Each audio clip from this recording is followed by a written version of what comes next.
Okay, so let's get started.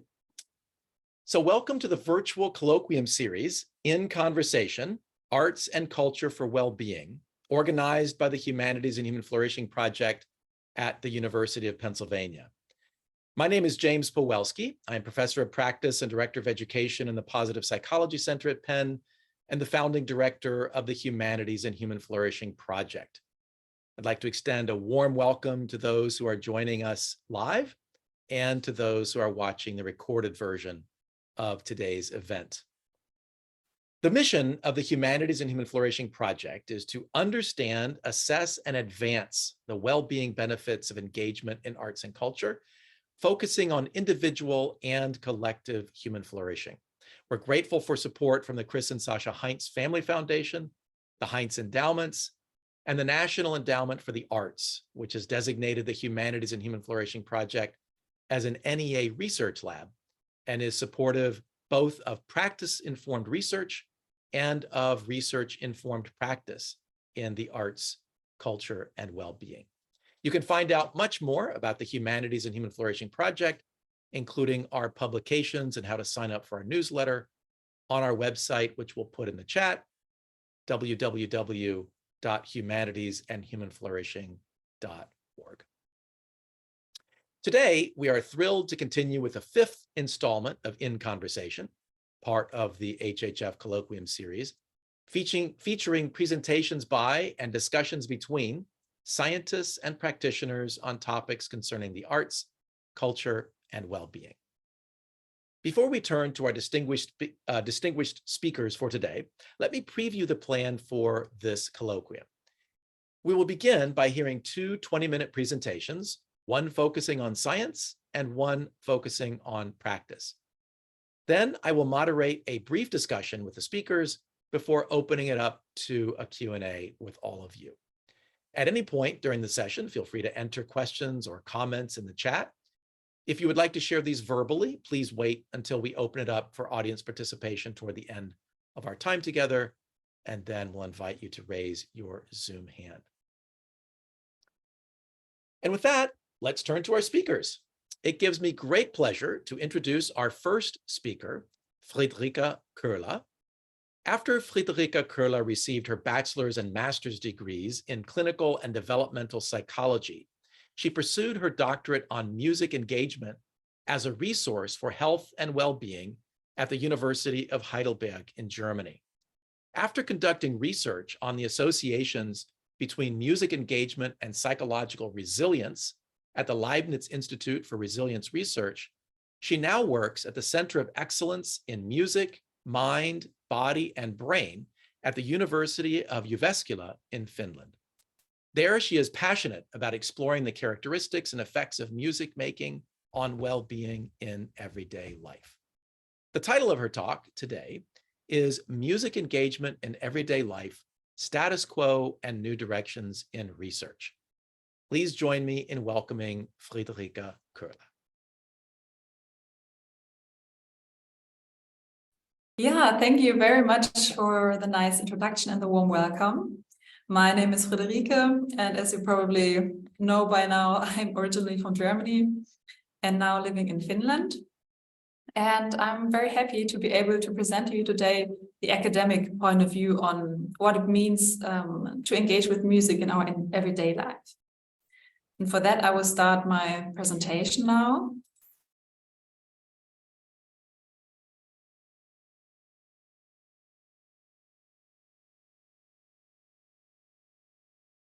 Yeah, so as you already know, in my doctorate, I focused on music engagement in different forms, in music therapy, but also in everyday life, and their effects on different health and well-being areas in our life.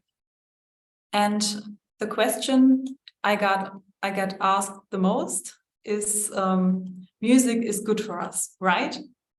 And I feel that's a valid question because everyone intuitively believes that music feels good and that listening to music is good for us. And today I'm very curious to find out with you what research might answer to this claim, to this answer. So when it comes to music engagement in everyday life, people can engage with music in many different forms. For example, like this young girl here, just playing the piano for fun, for pleasure at her own home. Or you can make music with your friends on the streets, regardless of culture or age. Or you might engage with music in everyday life in a more organized manner, for example, in an amateur choir or orchestra. So here we can already see that there are many different ways to engage with music, many different processes at play. And when it comes to research, we can first start with defining the context. So what do we mean when we say music engagement in everyday life? Well, at first, there are many passive forms. For example, music listening. And for over the past decades, most of the research has focused on this topic due to the digital advances and the technologization of our today's world. Research it was very feasible to conduct most of the studies in this area. However, there are also active forms like making or composing music, which comprise, for example, hobby musicians. And interestingly, it is less researched. So I personally am very interested in this population, in this field, how active music making might affect our well-being. But I want to start first with giving you a short overview on music listening, because I feel this gives us a good foundation to later build on active music making. So a plethora of studies exist that show beneficial associations of music listening with different well-being factors, aspects like anxiety, depression, or life satisfaction.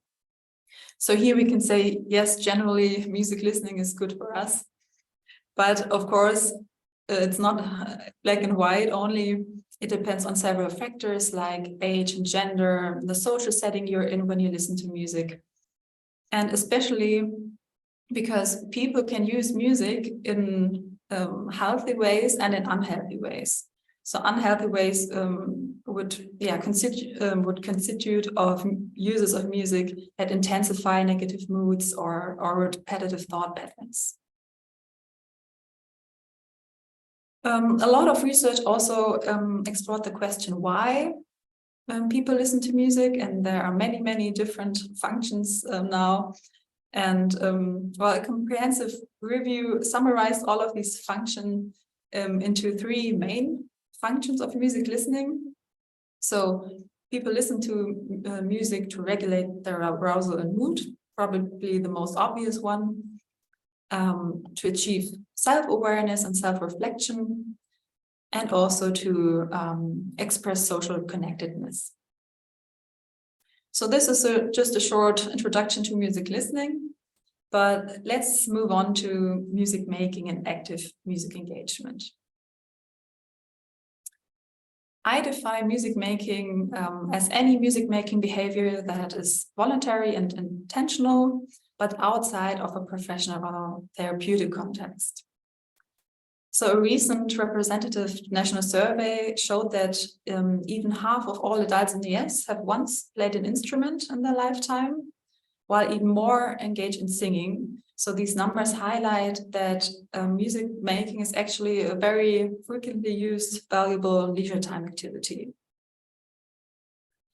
When it comes to the health and well-being benefits of active music making, most of the research was conducted in music therapy and music interventions with professional musicians, music students. And here we can find a lot of benefits, for example, regarding cognitive abilities, especially also over the lifespan, several physiological benefits like stress reduction or breathing.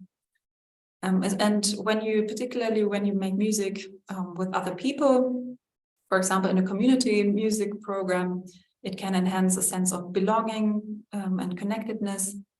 And on a psychological level, it can support your self-concept, your self-esteem.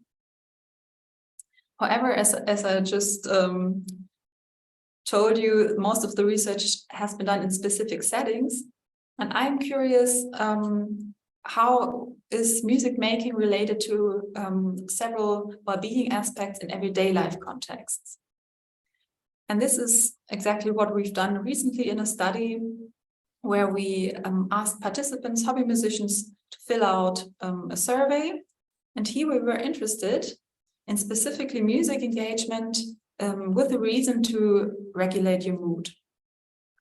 And we were curious about how music engagement fits into a variety of different well-being aspects or resilience aspects. For example, social support, optimism, mindfulness, and so on. And our findings show something a bit complex like this, where the green lines mean positive associations and the red lines negative associations. But just for the sake of this talk, we can focus on music engagement. And here we can see that music engagement is associated with a higher social support, but also with a lower mindfulness. So this hints at that music engagement has very nuanced effect depending on what kind of well-being outcome we look at, and of course, the reason why people make music.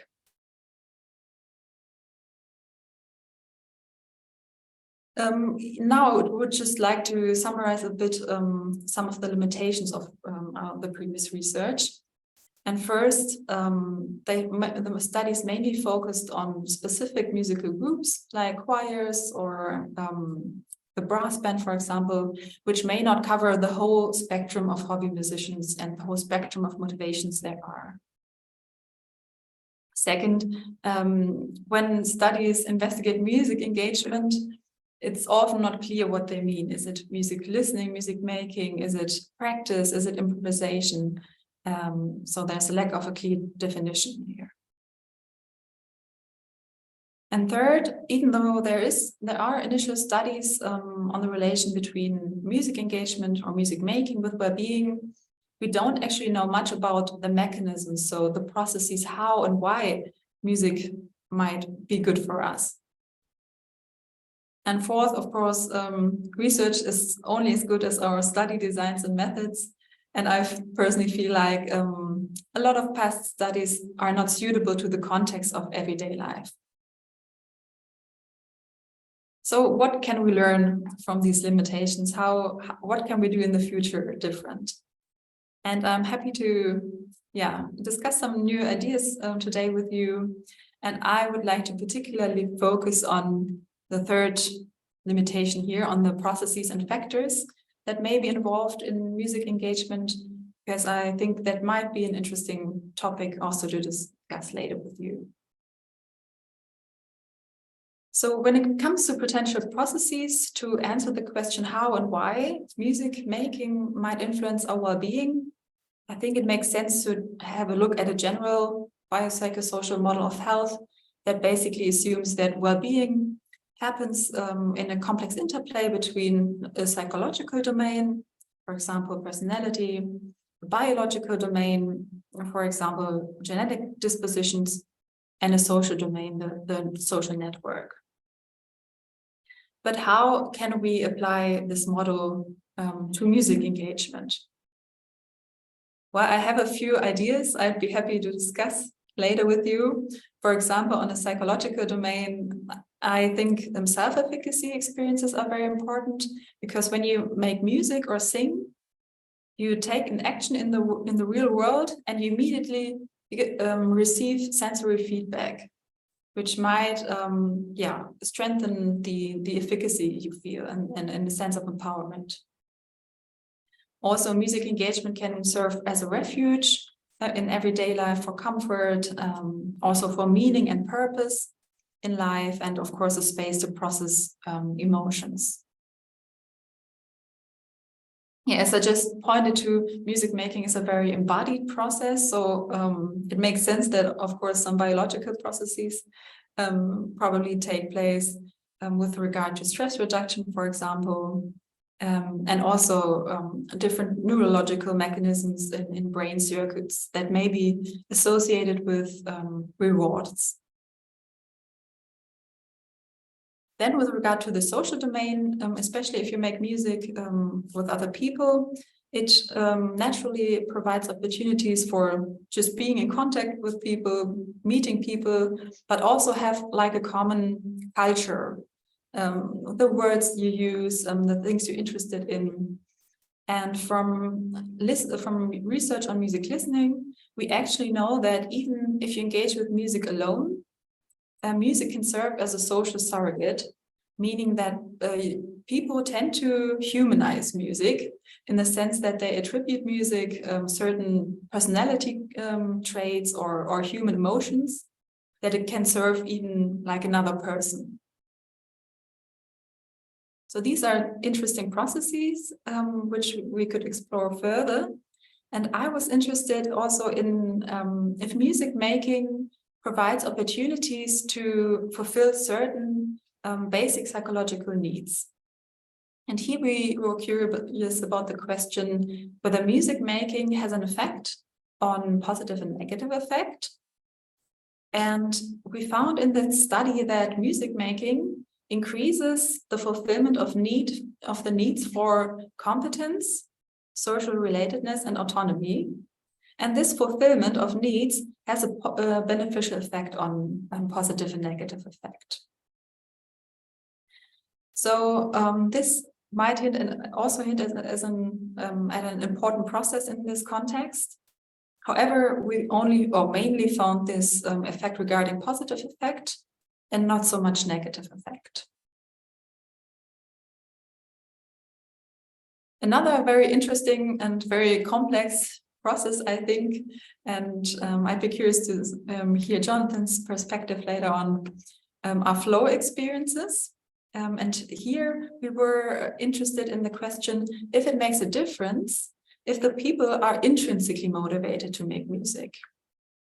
And we found in the study that the more intrinsically people are motivated to make music, the more flow they experience during the musical situation, which in turn has a beneficial effect on well-being and life satisfaction. So this might also be an experience which might contribute to the well-being effects of music engagement. However, here also, it's not always black and white in science, as always. And we found differential effects between different aspects of the flow experience. So we just recently discussed some potential processes which are important. Now I would like to take a look at the circumstances, so the determinants and factors under which music making takes place, and also the well-being effects it might have. So when we look at the person and the person-related factors which might come into play here, the musical background might be significant, but also the current mood and the current motivation the person brings into the music making. Of course, the music itself plays an important role in this context when you make music. And here, some interesting factors may be how familiar is the music, how complex, and of course, different specific musical characteristics like dynamics, tempo, and other aspects like this. And third, music engagement happens always in a context. At large, of course, the culture, the society, but also, in the specific social setting, if you make music alone or with others, with friends or with strangers, in a competition or just for fun. And I think these are all factors from the person, music, and context, which may influence how music engagement can function as a resource for health and well-being.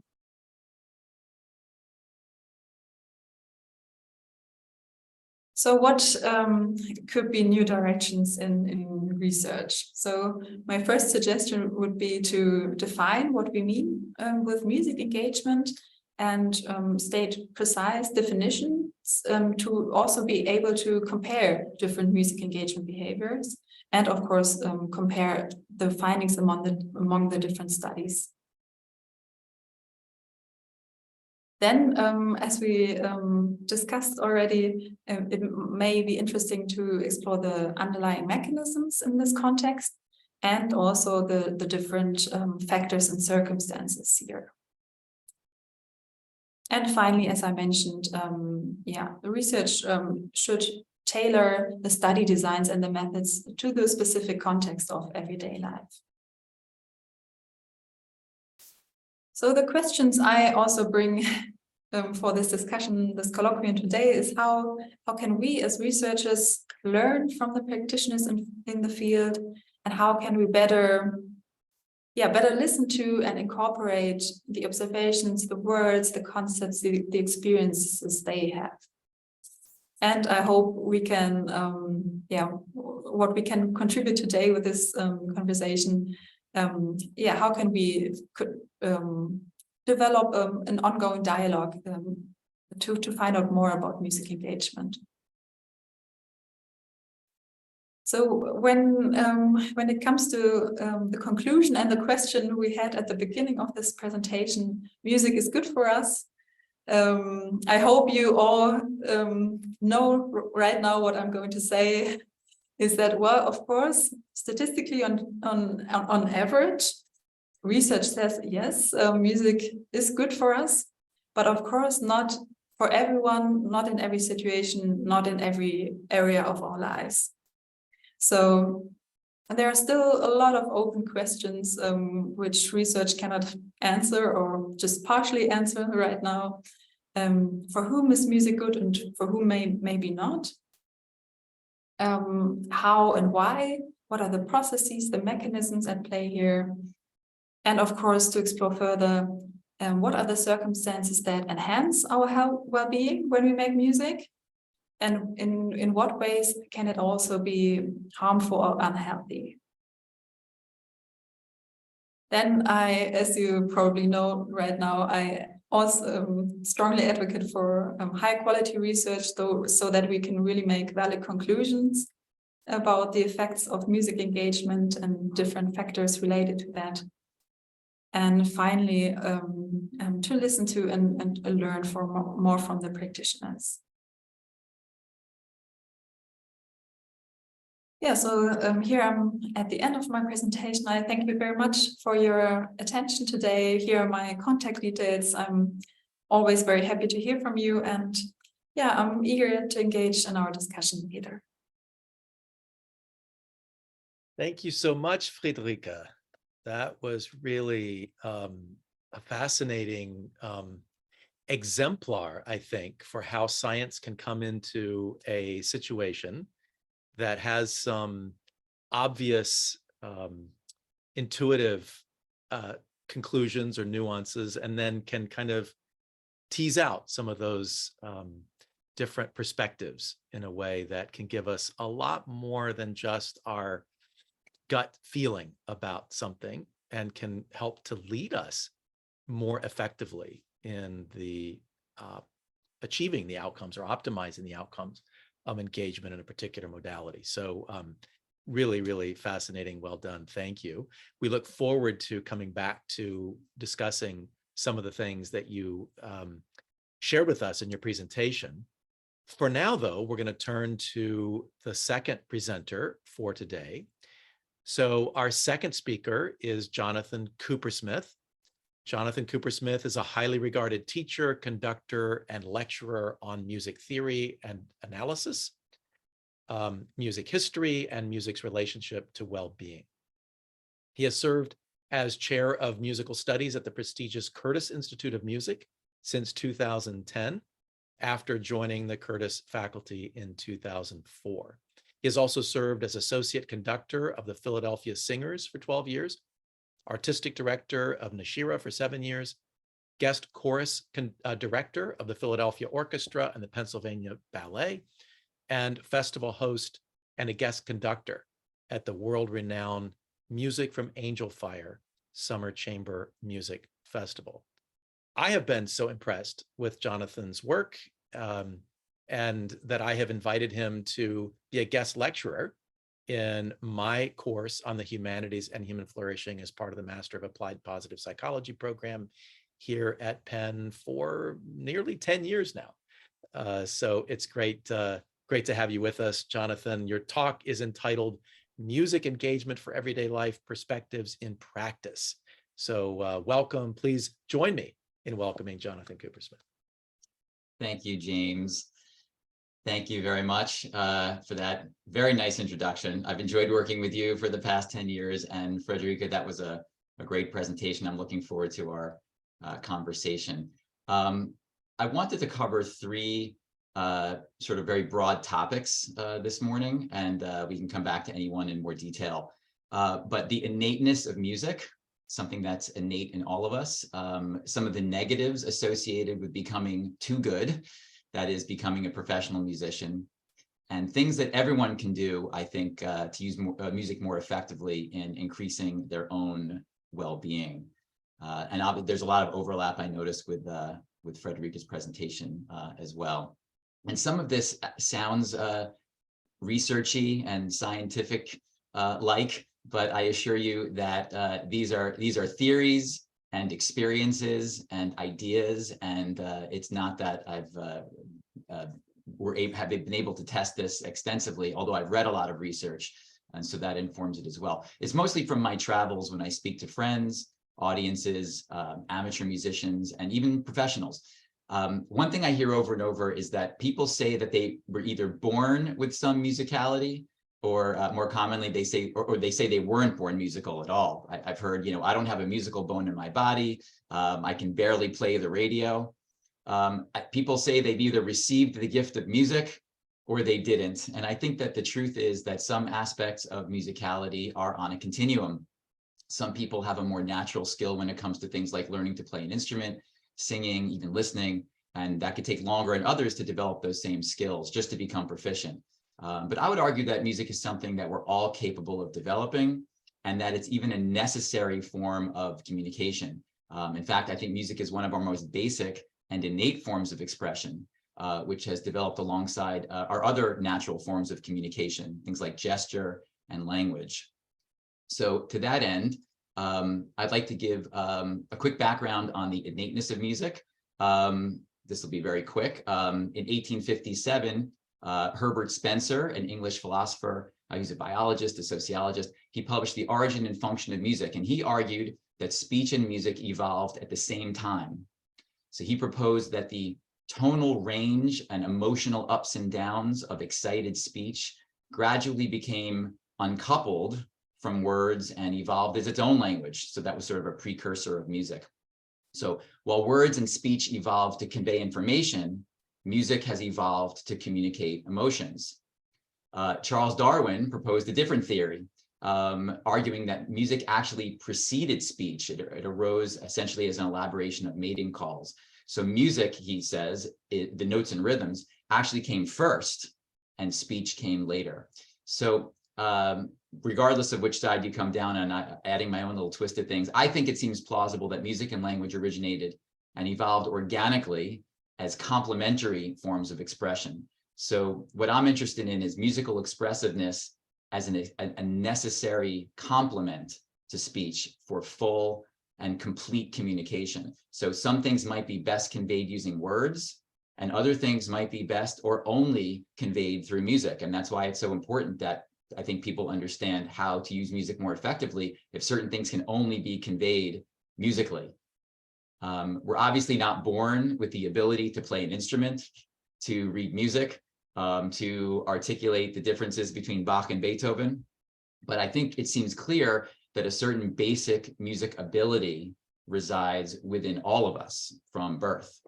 And someone who's done a lot of study about this is a woman named Sandra Trehub, who unfortunately recently passed away. She's a Canadian psychologist and a professor emeritus at the University of Toronto. She gave a great talk at Curtis a few years ago, and she's done a tremendous amount of research on newborns. So newborns have an immediate and automatic and strong physical response to music. Her experiments show that infants respond to changes in pitch direction, intervals, and even consonance and dissonance. And other experiments show that infants can perceive and distinguish differences in melodic shaping, contouring, timing, tempo, similar to adults who have had years of informal exposure to music. So I think we all have this basic and natural response to music from birth, but I always am curious about how exactly does it work? How does music affect our emotions? And to begin to answer this question, I think I've always tried to isolate the effect of music as separate from the emotional effect of another art form. So like an opera where there's a story, or a Broadway show, or a ballet where there's dancing. Popular songs have lyrics, and those can also contribute to emotions. But if you take those away and you look just at what we call absolute music, that's music with no words and no story, like a Haydn symphony or a Mozart sonata. How does music affect you then? One of my teachers at the University of Pennsylvania many years ago was the music theorist Eugene Narmore, who addressed this question of innateness, I thought, in a very practical, cognitive way, almost like in a quantum moment by moment way. And he called his theory the implication realization model. And so he refers to some musical parameters as bottom up. And those are the ones where we tend to experience, we all experience those in a similar way. So pitch sets, contours, timbre, duration, meter, those are things that most people have a similar reaction to or response to. But then there are top-down structures which are learned. And those are very culturally specific. So specific genres, things like harmony and form. And this is what I find fascinating. He says that both the bottom up and top down structures have the ability to create expectations when we listen to music. So if you play a scale and you stop on a certain note, or if you play a chord progression and stop on a certain chord, we've learned what to expect next. And the many parameters of music, melody, harmony, musical rhythm, tempo, dynamics, instrumentation, all have the ability to do this. They contribute to communicating emotion by creating expectations in the listener. They set up or imply what's coming next. And then when these expectations are realized, it provides some degree of release or closure. And when expectations are not fully realized, the tension increases. So Narmore says that when we listen to music, we have these expectations from moment to moment about what happens next across all the parameters of music. So there's endless combinations and degrees of tension and closure within a single piece of music. And expectation definitely plays a role in how I experience music. That it's been written by many other musicologists as well. Another professor of mine, Jay Reese, he once confirmed this. He, separate from Eugene Narmore, he said to me once that listener expectation is a passive form of composition. So in other words, the listener expects what's coming next and in a way composes in their head what's about to happen. Composing then is a proactive form of listening. Composers know what people are going to hear. They plan they set them up for what to expect, and then they can either fulfill that or not. And then performance is both. You're creating it in the moment, but yet you know what's going to happen. I think that's an interesting way of looking at it. The composer and music theorist, Paul Hindemith, he thought of composers as expert manipulators. He says that certain patterns of tone setting correspond with certain emotional reactions on the listener's part. While a composer can't predict with certainty how someone would respond, he says by experience and clever distribution of the material, he can reach a fairly close approximation to the unanimity of all listeners' reactions. So thinking about it in sort of a manipulative way, I think is also interesting. So again, there's so much more on the innateness of music, which we can come back to, but I wanted to go on to my second part, which is the pitfalls for professionals. I've been teaching at Curtis for almost 20 years and conducting professional ensembles for even longer. So I've worked with some of the most talented musicians in the world. I'm very grateful for that. And I've seen firsthand that despite music's potential to deliver substantial positive benefits, so fully expressing your feelings, triggering positive emotions, celebrating life's milestones, music does not, I've learned from these professionals that it just does not inherently promote flourishing. Even though they're surrounded by beautiful music played at a very high level on a daily basis, I think that the positive effects of music can be lost on many professional classical musicians. So while they may have a greater capacity for musical self-expression, professionals, I think, sadly lose sight of the joy, the fulfillment that caused them to fall in love with music in the first place.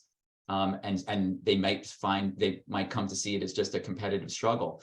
And in teaching music history at Curtis, I realized Aristotle warned us about this in politics going back to the 4th century BCE.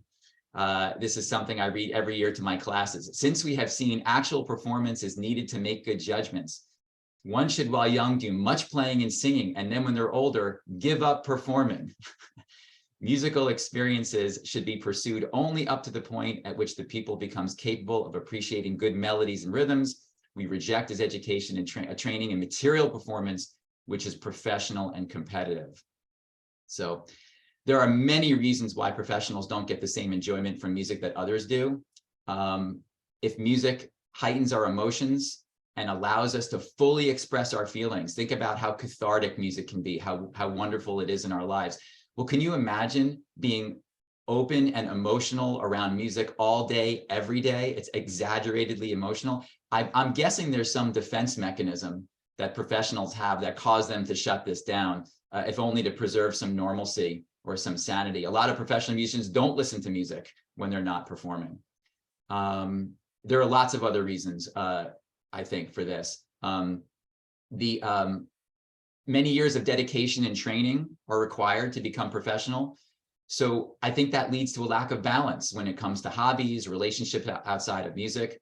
At Curtis, when the institution started in 1924, the founder, Mary Louise Curtis Bach, instituted at 3 o'clock on Wednesdays that everyone stop what they're doing and have tea, because she felt that musicians just didn't know how to socialize. So I think that there's a lack of balance, and that still exists to this day. I think for many professionals, playing at a high level becomes an obsession. Practicing can become an addiction. Classical performers, especially composers, tend to be vulnerable and insecure. They are exposing their artistic expressions, their creations to criticism. So what if audiences don't like it? What if critics don't like it?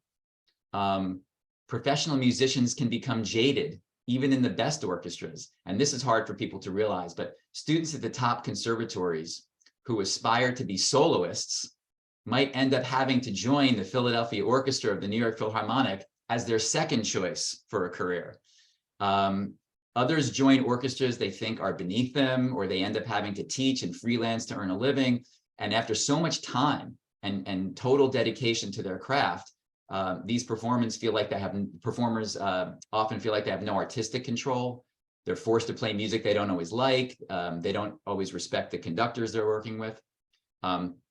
Like professional athletes, musicians at the top of their game find it difficult to maintain their level of excellence. So they see diminishing returns. That can cause anxiety and frustration. Professionals or those on a professional track often create unrealistic expectations for themselves or make unfair comparisons. So I included this in a chapter that I wrote with a project for James, but this is an actual quote from a colleague that I saw while I was writing this, posted on Facebook. She wrote, "I often forget how much joy the piano used to bring me before my pure and honest love of music making became inextricably entangled in a painful web of manipulation, doubt, fear, jealousy, and the staggering weight of other people's expectations. It's a real mess. I've been working slowly and surely to forgive and release. Tonight I spent some time with an old friend of the piece, and my fingers remembered a bit of the joy. My heart felt it too, I think, and it was sweet." So even experienced and educated audience members, I think, are susceptible to missing out on some of these positive effects of well-being because they create unrealistic expectations of perfection or historical accuracy when they're going to a performance. If it's not like it was when they first saw it, or if it's not like the recording, the performance must always live up to that best interpretation, or you'll be disappointed. It can be upsetting to see performances that are poorly executed. So to be sure, not all professionals feel this way. With this list here, who would ever want to become a professional, right? You'd want to stay away completely from the whole thing. But I think it's more common than people realize. And unfortunately, I've seen it myself. I've talked to colleagues about it too many times. So I think it's something that for professionals needs to be addressed. Okay, so that brings me to part 3, which is how can the average musical novice or amateur use music to more effectively promote well-being? So for that, I'm gonna, my suggestions are organized according to Marty Seligman's PERMA model of happiness. Each of those letters stands for something. So it essentially says that we can increase our happiness and well-being by increasing the P is for positive emotions, E is for engagement, increasing our engagement in activities, by focusing on relationships, by seeking greater meaning in what we do, and through achievement or accomplishment. So looking at music through that lens, my suggestions, and these are just a few, I cut it way down to just what's here. There's so much more, these suggestions are based on some of my formal and informal conversations with audiences, my classes at Curtis, the classes that I do with James at Penn. And I think that all of these suggest areas for further research and for testing. So the first one, positive emotions. The first thing is to, I think, curate your own playlists. Plan ahead to regulate your emotions throughout the day by using music. You can plan that in advance. It's amazing that we do this for so many other things, right? The music, much thought goes into selecting the right playlist for a party or for an exercise class, a spin class. But what about the rest of your life? Instead of turning on the news or a streaming music service in the morning, that's just random. Why don't you choose specific pieces of music that can help create the right mood and set the tone for the day? And that can happen throughout the day. It can help alleviate midday feelings of frustration. You can help be calm and reflective and meditative more in the evenings.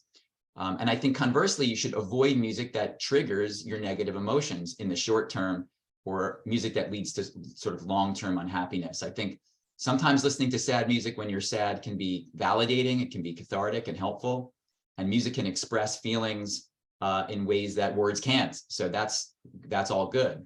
But wallowing in sad music for extended periods of time is very different. And in the same way that watching too much TV or watching too much news has been shown significantly to, as it's related to long-term unhappiness, I think music that triggers or reinforces negative emotions could have the same effect over a longer period of time. And some of my closest friends and relatives suffer from some mild form of depression and some even severe depression. And I've noticed that many of them listen to music that reinforces that. And for some of those people, I suggested, why don't you switch to music that be considered more positive or more upbeat? Just change the style of music that you listen to for 1 month. And then for my friends that did that, they told me that there were many beneficial effects, including a generally more positive mood. So I'm thinking maybe this experiment can be done in a more scientific way on a larger scale. There's another way that music can move us directly, by directly triggering memories of the past experiences. That's nostalgia. People often associate music with memories of when they first heard it. Similar to a sense of smell, right? They remember where and when they were when they heard a piece of music, who they were with, what they were wearing. Maybe some music reminds you of the security of childhood, your parents, your grandparents. And I think even new music that we've never heard, can have a similar nostalgic effect if it reminds us, if we can associate it with a piece of music that we do know. And we can use music purposefully to create a future nostalgia, if that's a thing, not an oxymoron. So at your next important occasion, you can choose a piece of music that you would like to associate with that event in the future. I did that when my oldest daughter was born. I knew this was an important occasion, and I wanted to mark it with a piece of music. So I chose a piece of music that I wanted to forever associate with that memory. And I think that might be an interesting way of creating positive memories going forward. The E is engagement. I think many people turn on the TV or put on a playlist just to have some background noise. Some even say they can study better with music on in the background. I absolutely cannot. I was thinking about having music in the background for this presentation, but I don't think I could talk if I had music in the back. So just like we're doing now, what I hope you're doing now is actively listening. I think actively listening to a piece of music, focusing on it exclusively, is a completely different experience if that's your primary activity. And I think many people don't give that enough of a chance to just do nothing else, don't multitask, but just actually listen to a piece of music. And there's two ways to do that. There was a historian, Wilhelm Warringer, suggested that it's now a well-known, I think, dichotomy in the art world. He was an art historian: abstraction versus empathy. These are categories which I think are just as applicable to music. So he claimed that there's two ways to enjoy a work of art. One way is to be completely absorbed in it. In the case of music, you can close your eyes, hopefully without falling asleep, and try to be in touch with how you feel. That's that would be I'm sorry, I got this backwards. That's empathy. That would be empathy. Abstraction would be focusing on the structure, on form and order. In other words, as you're listening, you're doing some sort of analysis in your head, and that requires some sort of emotional detachment. And there was a study that sort of showed this in 1977. For a person that's deeply absorbed, the empathy side, in a piece of music, there are significant changes in blood pressure, in respiration, pulse, and other involuntary nervous system functions. But when the same subjects adopted a more analytical, a more critical attitude, these physical changes were not as apparent. So I think it's generally agreed that music causes an increased arousal in those who listen with a certain degree of concentration, so heightened alertness, awareness, generally enhanced state of being. But Warringer says that abstraction is also a valid way of appreciating it, although it doesn't have the same emotional effects. The next one is a little different. I'd love it if people could stay engaged in the long-term process of changing and expanding styles. And that's by encouraging innovation in repertoire. I think being engaged in this way makes you feel like you're part of something greater. And I think the problem is that we don't always like new or experimental things, but it's important to stay engaged. And the great music of the past, the classics, have already stood the test of time. But when they were composed, there were many, many more pieces that were written that were not so good. So today, while new music is being created, I think people need to have patience and understanding and should keep an open mind. If you don't like a movie, for example, you don't stop watching movies. You don't cancel your Netflix subscription. You just look for another movie. I wish people would do the same thing for music that they didn't like. And critics have declared many times the era of good music is over, or the music that the kids listen today is no good. But what seems like an outrage today might actually be ahead of its time, could possibly become tomorrow's classic. So I wish people could stay supportive and engaged with new music, new and different musical experiences, so that you can be present when in a rare moment, something truly exciting or transformative happens. Relationships. We often forget that for most of history, music was a group activity. It's used to bring people together, to underscore the significance of things, of public events, of religious rituals and public ceremonies. So looking around at an audience, just knowing that everyone ordered tickets in advance and arranged their day to be there, that might be enough to make you feel more connected with tens or hundreds or even thousands of other listeners. Music also helps structure time and imposes an order. And music can ensure that the emotions of a whole group of people, like an audience, simultaneously rise and fall at the same time. It can coordinate that. And so there's no doubt that music brings about a similar physical response in different people at the same time. It doesn't matter if you're a professional that can appreciate it in a different way than your average listener. And it's amazing, given the different, the varied backgrounds of listeners, the various degrees of music education, different life experiences, it's amazing that there's as much consensus as there is about a piece of music and how it affects you. Technology has made it possible to enjoy recorded music alone, and that might be convenient, but it removes the group aspect. That's why I think attending live concerts are so important whenever possible. Think of all the shared experiences you're missing, going out to dinner with friends and family, discussing what you liked or what you didn't like. And if you have some great or transformative experience, even just one that was fun or memorable, it's even better when that can be shared with other people. So technology, I think, can present a danger in that way. And for that reason, I think people should attend more live performances. Recordings are static. Live music is different every time. And there's no doubt that seeing the movements of the performers at a pop concert, at a Broadway show, or a classical orchestra, that enhances the whole experience. Without live performance, you miss out on different interpretations and risks that may or may not pay off. There's a great quote by the composer Claude Debussy. He says, "The attraction of the virtuoso for the public is like that of the circus for the crowd. There's always the hope that something dangerous might happen." So there is lots of reasons to experience live performances together in audiences in a community. Meaning, for musical experiences to be more meaningful, I think I would suggest that people take the time to prime themselves. In other words, be open and ready to what you're about to experience. You want to prime yourself with background, with history. You want to go to a pre-concert talk if you can. You want to listen to the music ahead of time, familiarize yourself with that. Take the time to prepare. If you take the time to dress up, to travel to the venue, maybe you have dinner with friends or family first, because you took that time, you'll be more focused. So I'm curious to know if more time spent pre-concert actually enhances experiences. You'll want it to be more meaningful because you took that time, and most likely, therefore, it will. Challenge yourself to listen to music of greater depth. So that will develop the capacity for, I think, deeper meaning down the road.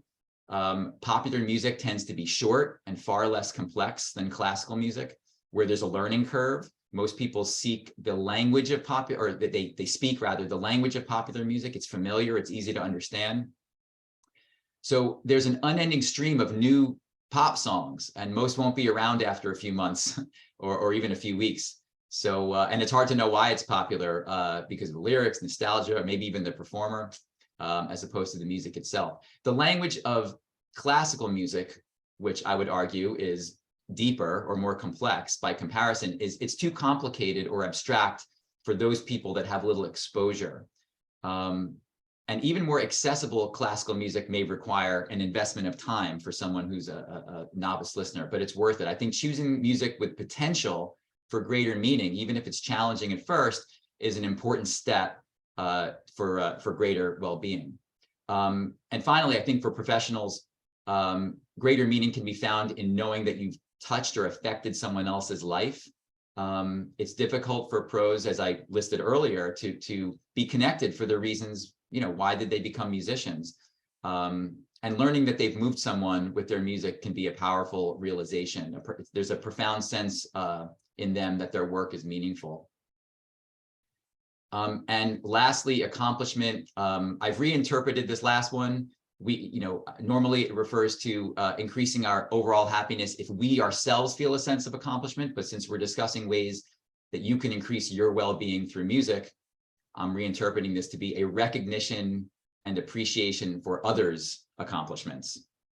For example, we can appreciate musical creativity. Did the composer or performer take a piece of music or an existing genre to new heights? So how clever, how creative are they? We can appreciate a musician's originality. Did they take things in a new direction? With classical music, for example, I might not like some of Schoenberg's atonal music, but I can certainly appreciate that he created a whole new system. Beethoven, in his day, was completely original. He created the Romantic era, in a sense. But someone who writes music like Beethoven today, that's not so original anymore. They probably wouldn't get very far. In contemporary music, we can recognize that music is intentional or thought through. In the art world, for example, Jackson Pollock's paint spatters are intentional, as opposed to an apron from a middle school art class, which might end up looking similar. We can appreciate that Pollock was intentionally trying to create something new. It just didn't happen by accident. And I think that's true for contemporary musicians like John Cage, for example. We can appreciate skill. We can appreciate Norman Rockwell's photo-like paintings differently than a Jackson Pollock. And just as we can appreciate the differences between the complexity of a Mahler symphony versus the 4 instruments of a rock band. And we can probably appreciate that skill even more if we attempted to play an instrument or sing ourselves. So taking lessons, trying to sing or play something yourself instantly gives you an appreciation of how much talent is required to perform something. And I think it's never too late to start. Learning to play an instrument. I know people trying to learn languages as adults. Learning to play an instrument leads to a sense of accomplishment. And unfortunately, far too many people have never had the opportunity to learn, and they have little or no confidence when it comes to singing. I think that's why so many people have trouble expressing emotions. I'd be very curious to know if the lack of musical education or music performance is part of the problem in people's lack of being able to express emotion. By contrast, most people begin expressing themselves in words and language in early infancy. They mimic the sounds, the grammar of people around them. So why not do the same thing if music is as important for emotional expression? So to sum up, I think while we're born with a certain degree of musicality, there's still a great deal of musical knowledge that can be learned, and that requires an investment of time. Listening to different kinds of music, attending live concerts, reading about the background, the history, even learning to play an instrument. They're all investments of time. And I think they have the potential to pay off in much greater happiness through deeper engagement. The careful selection of music, of specific pieces, can increase, I think, both positive feelings in the short term and can cultivate moral character, long-term emotion and character. Music can strengthen relationships, give a deeper meaning to important events. And I think even professionals, as I mentioned, who have dedicated their lives to practicing and performing could benefit from a greater awareness of their own competitiveness and insecurities in terms of increasing their own well-being. So I think it's a lifelong process, one that, in my opinion, is well worth the investment for ourselves and I think for society overall. So thank you. Looking forward to the discussion. Thank you, Jonathan. Thank you so much. Wow, that was really rich and lots of great practical suggestions. If you're interested, if you didn't catch all of what Jonathan said, never fear. As he mentioned, he's written a chapter for a volume that will be coming out in May called Music and Human Flourishing. And so you can follow up there in more of the details of what he shared with us. For now, though, I want to turn to the conversation portion of our time together. And Friederike, I'd like to begin with you. I wonder if you could just share with us some of the things that went through your mind as you listened to Jonathan's presentation. Based on your experience as a researcher, what strikes you as particularly valuable about what he shared? It's so many things. There are many different interesting aspects. Well, just to name maybe a few themes that came to my mind or just, caught my attention again. One is the expectation aspect, not only or what kind of role it plays for music engagement, not only like on a very musical level, note to note, a specific phrase, of course, in composition, but also we as individuals, like what kind of expectations do we have that music has to bring us? Or in that matter, also the expectations the professional musicians feel on themselves. Maybe not from music, maybe from music, maybe from other people. So this whole expectation theme seemed very significant to me listening to you.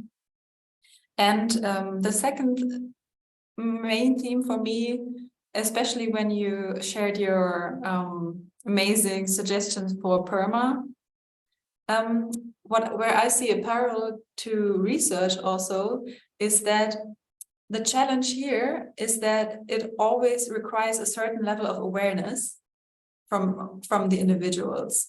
So they have to be a bit of aware what kind of effects there are related to music engagement, and also, of course, that it takes a lot of or a certain amount of effort and investment And yeah, human beings are always a bit lazy in in changing in their habits. So yeah, I'm curious to find out ways. Yeah, for research, of course, how can we measure? How can we assess an unconscious part of individuals? Yeah, music engagement in the associations, and encourage people to invest their energy and time into arts engagement or music engagement. Super interesting, Friederike. I think both of those points are important ones, and we can really dig into them. Before we do, though, let me just turn to you, Jonathan, and say, as you listen to Friederike's presentation, what were some of the things that really stood out to you? Well, many things. Studying music is such a complex topic to research. So while musicians and performers can have a lot of theories, we have experiences, but every time I think about how to study it more scientifically, it seems so complicated, it seems incomplete. So and I think Friederike, you mentioned that, how exactly can we study this? Some things might not be so easy to study, questions that we have. There's a lot of overlap between the conclusions on well-being from Friederike's research and from actual musical experiences, which I talked about a little. And so I would expect that.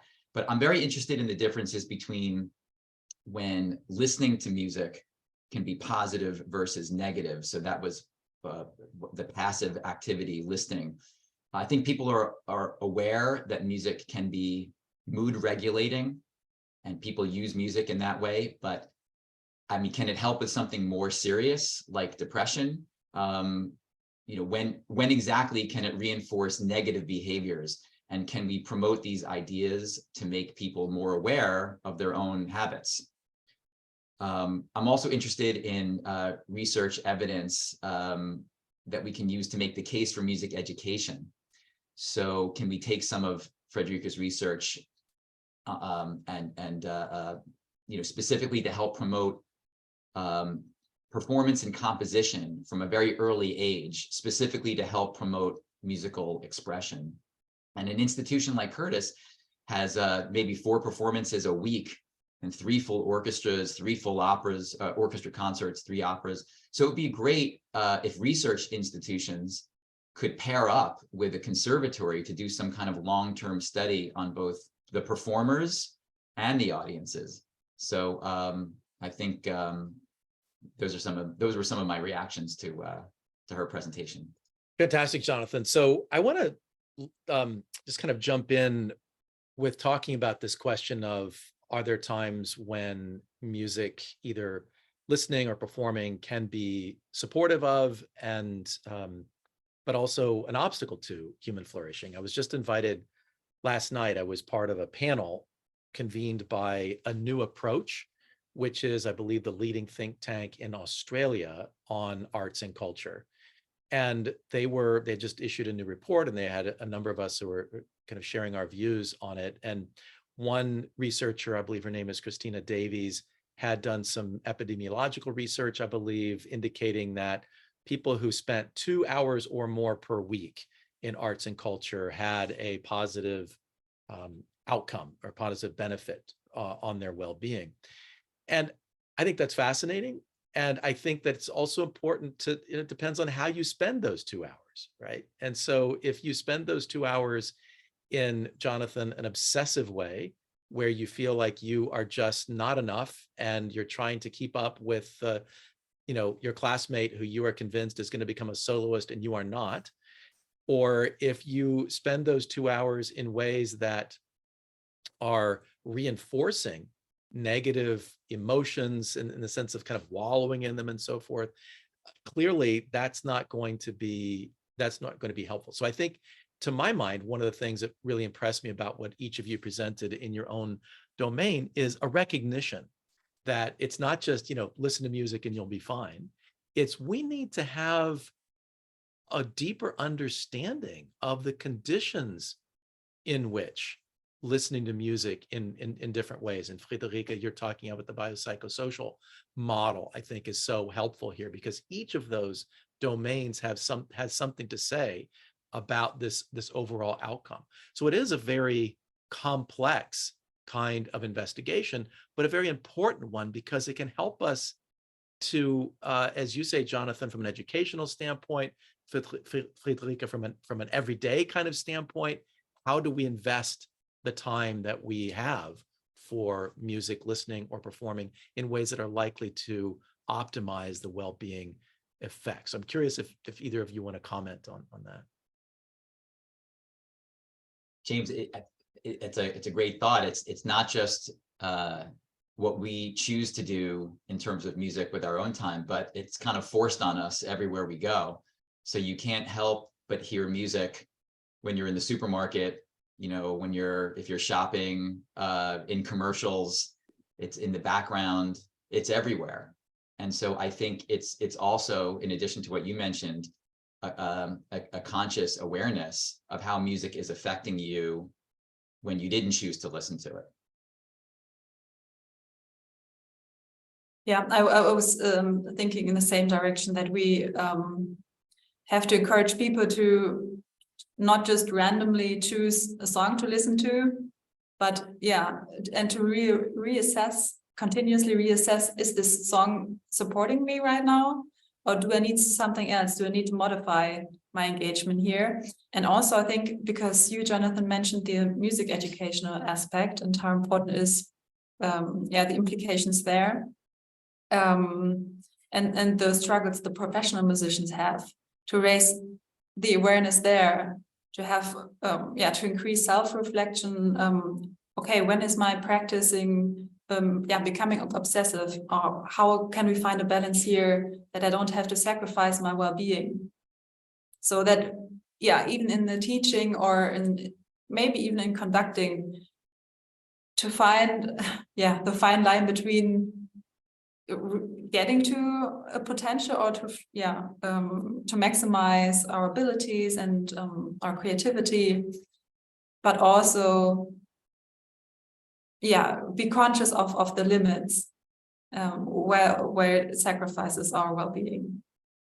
I hear both of you talking about the importance of effort, I think, and rightly directed effort, right? And few things, I think, in our culture are thought of as more effortless than music, particularly music listening, right? To your point, Jonathan, I mean, you can't not listen to music, right? And so I think we oftentimes think of music, at least in this passive sense, as, oh, this is just going to be, well, passive, right? There's no effort required on my side. And I think both of you are saying that, both from the listening standpoint, which I might suggest we call receptive, so that it's not simply passive as in I'm not doing anything, but it's receptive, which does require some effort of awareness. What am I listening to? What is the effect that it has on me? Kind of that meta, that regulatory kind of function. And then certainly from the standpoint of performance as well, of music making, you're tired, it's the end of a long day. The easiest thing to do is to plop down on the couch and, see what's on TV, or do a little bit of Netflix binging or something like that. But it's harder to go sit in front of the piano, or to pick up, your trumpet, or whatever it is that you've been working on playing. And that threshold effort, that ability to say, you know what, I'm actually going to do the harder thing, can really pay off dividends when, after a half an hour of music playing, you're like, oh my goodness, that was so satisfying. It was so nurturing and enriching. Curious what you comment on that. I don't know if people make that association, which is why I think it's important that we're talking about it with music specifically, that there's effort is required for greater well-being. I think there's a greater awareness in other areas of life. We know that, I'm sure most people know that the easiest thing that they could do is to go grab some fast food, or some pre-processed, something out of their closet. But they know, if I want to be healthy, I should probably make something myself, or choose a healthier option.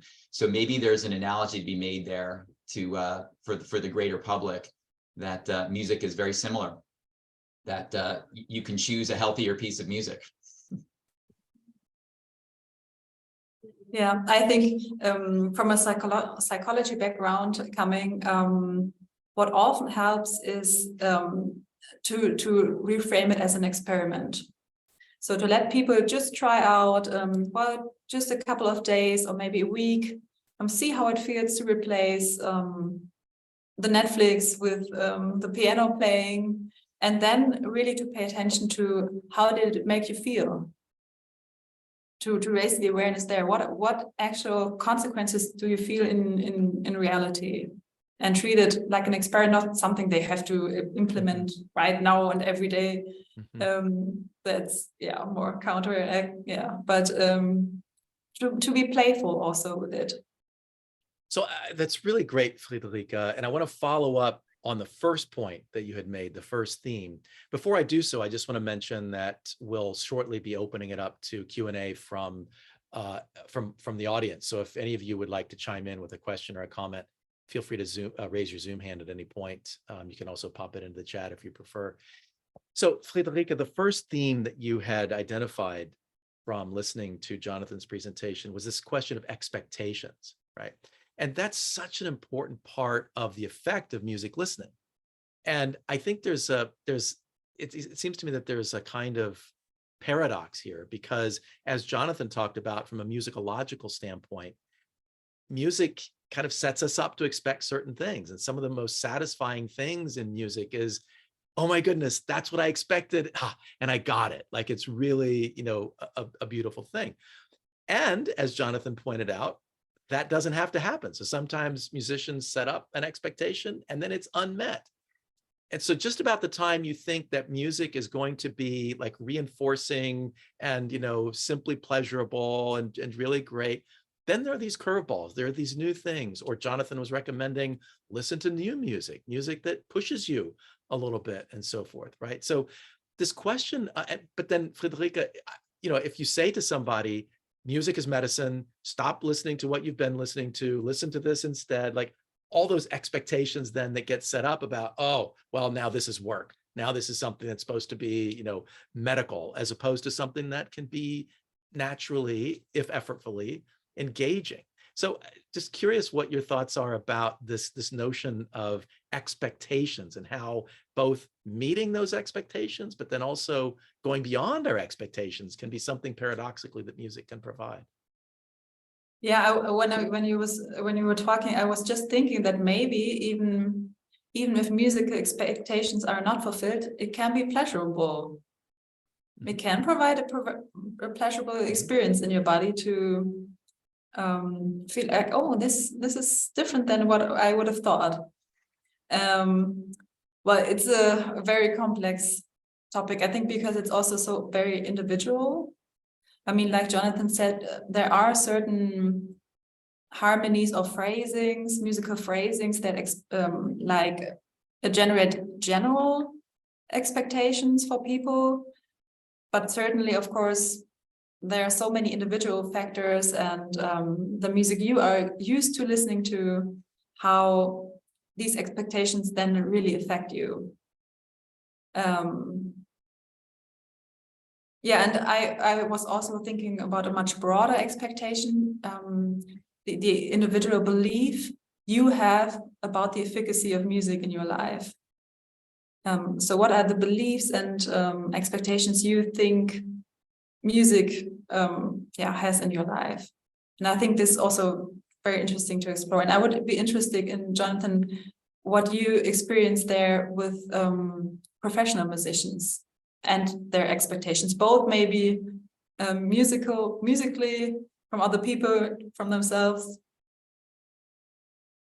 I think it takes a while to getting into someone's middle professional career before they start to think more purposefully about that. A lot of the students at Curtis are still busy climbing the ladder, so they're worried about their own playing and their own abilities, winning jobs, winning competitions, practicing. And so, I wish that were more a part of their education, that they could think more purposefully about how do I want to use this to affect other people's lives, other people's well-being. And some do, for sure. But you know, even if you're playing to a small audience and there, you know, the people who are there to see you are the ones that you're affecting immediately. So I think there needs to be some greater awareness and purpose. I used to ask a question in my music history class, you know, about what they wanted to be doing in 10, 20, 30 years, where they saw themselves. And in some years, people just say, oh, I want to be famous. And I say, for what? And they're not quite sure. They don't know. They just want to be famous. But others have a more of a sense of purpose already, even at a college age, that they want to champion some repertoire, or they want to be able to move people regardless of what they play. They just like the idea of helping and communicating emotion and doing that to the best of their abilities. So I think it varies. But again, some kind of education or awareness of what it is that they're doing. They have this heightened ability to express themselves and to connect emotionally with people. I think they have to be aware of that power that they hold. Fantastic. Thank you, Jonathan. Great. We have a couple of questions from the audience. So let's start with you, Thomas. Hi. Thank you both for this really fascinating talks. Full disclosure, I teach music history at Curtis. Jonathan is my department chair. So I was resonating with a lot of the things that he was saying about the situation there. I mean, it strikes me just very generally hearing both of your talks that what this comes down to is this realization that music is always therapeutic in the broadest sense. It always has to do with flourishing or well-being, or the opposite, right? And so like to me, it's sort of a widening of this concept of music therapy, or just the way we understand music to always be relating to us as human beings, which is, I think, a really radical thing. The question I have is about, Friederike, you spoke about hobbyism and kind of people, the idea of like, what is music doing for us when we're playing piano alone at home? How is that kind of playing into this? And Jonathan spoke more about the professionalism. So music for people at the highest levels trained to be professional musicians.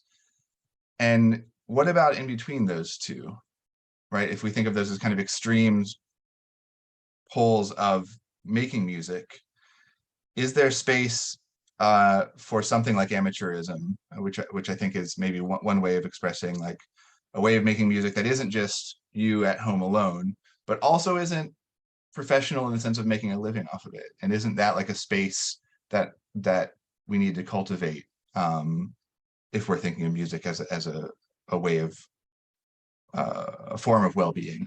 And what would that look like? Maybe they get the benefits of both, of both the professionals and the hobbyists. No, but it's an interesting field, I think. Yeah, because we always think in black and white and like the extreme poles of of musicianship, but maybe they can have or can reach a certain level of competence, musical competence and achievement, with which they don't have to sacrifice so much of their well-being, and can maybe gain some of the benefits that hobby musicians may experience, like pleasure and enjoyment and flow experiences. What do you work with the middle group, Jonathan? Pretty rarely, unfortunately. There are amateur ensembles. Most churches have amateur choirs. They hire a couple of ringers. And even a place like Philadelphia has the Philadelphia Orchestra Society, which is just a reading orchestra. I mean, what do you do with all the people who play an instrument when they're younger, but they're the vast majority are not going to go on to perform professionally? So, my father played the piano his entire life, and now he plays chamber music in one of these hobby, like a studio. So they do exist, but maybe just not enough, and maybe the people aren't as aware of them.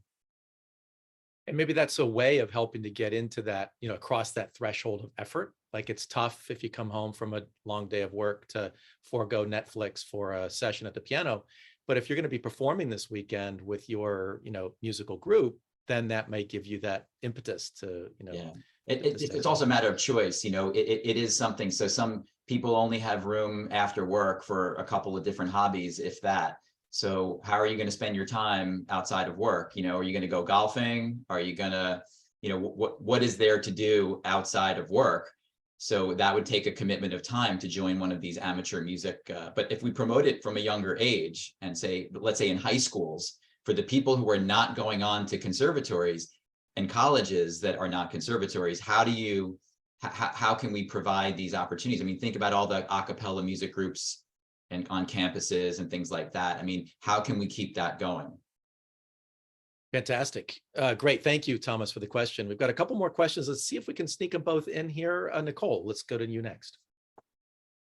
Hi, thank you so much to both of you for your wonderful presentations. There's so much rich and fascinating information shared. My question is for Friederike.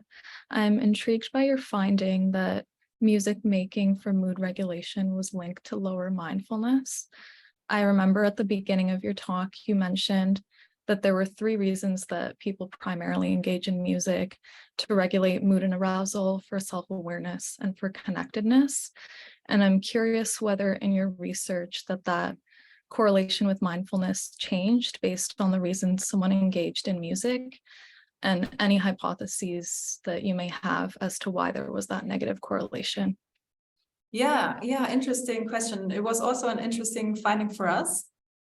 But when we thought about it, makes also sense, because we also talked about the ways that people are not usually consciously using music.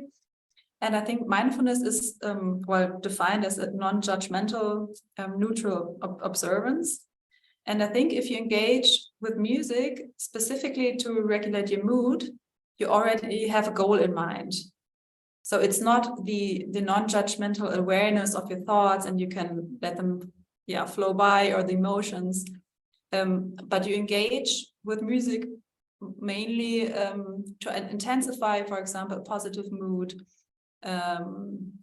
or to regulate your mood, for example, through distraction. So I think, in a sense, it makes sense if you have a look at the definition of mindfulness, that it's not usually incorporated in the music engagement behavior in everyday life, at least. And I would be interested actually if teaching music with mindfulness, how it would change the outcome and the experience. I think it's a very interesting topic, the whole mindfulness in music. Thank you. Great question and response. I think it's interesting to think about mindfulness. Some approaches to mindfulness tend to be about kind of an openness to whatever is in consciousness, or trying to maintain a focus on nothing, or on breathing, or on a mantra or something like that. Other approaches to mindfulness, like loving kindness meditation, have targets, like you're supposed to, like, encouraged to think about people that you love and then regressing to strangers and so forth. So it might be interested in that second sense of mindfulness, focusing on a stimulus. And does that ability to focus, concentrate, be immersed, how does that relate to other definitions of mindfulness and so forth? Cool. Well, we got one more question. Jennifer, take it away. Thank you. This has been terrific. I wanted to ask about your thoughts on creativity and research around creativity, as perhaps dovetailing with some of the inquiries, especially Friederike, for you as a researcher. I think of this question as very poignant in the 21st century because of all the work happening in AI, and how creativity can be looked at as, perhaps a very, to use Jonathan's word, innately human trait. And so I'm wondering whether or not that the body of creativity research may lend something to understanding the mechanisms behind engagement with music, and my marketing hat says, like, is that the PR campaign, you know, to get people to pay attention to music, to understand that, you know, creativity is maybe not something, oh, well, some people are creative and not, but actually innately we're all creative beings. Yeah, so that's a very interesting topic.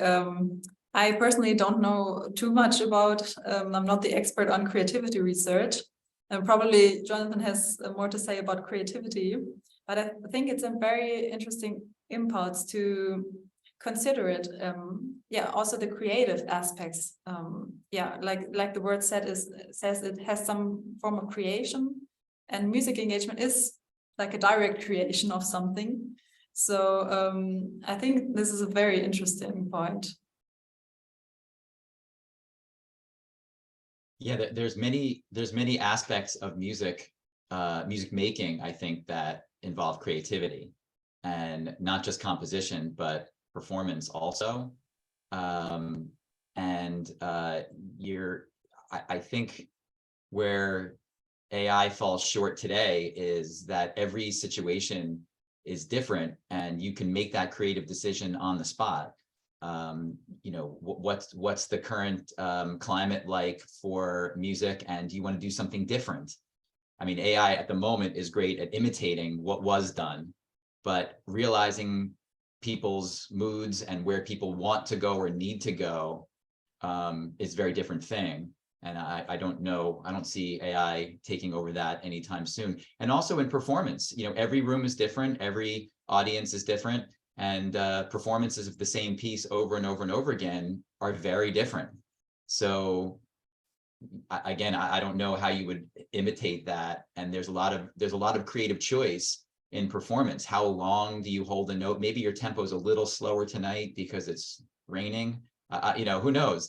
You know, there's a lot of choices that people can make in performance, and it depends on their mood, what they're getting back from the audience. All that I put into creativity.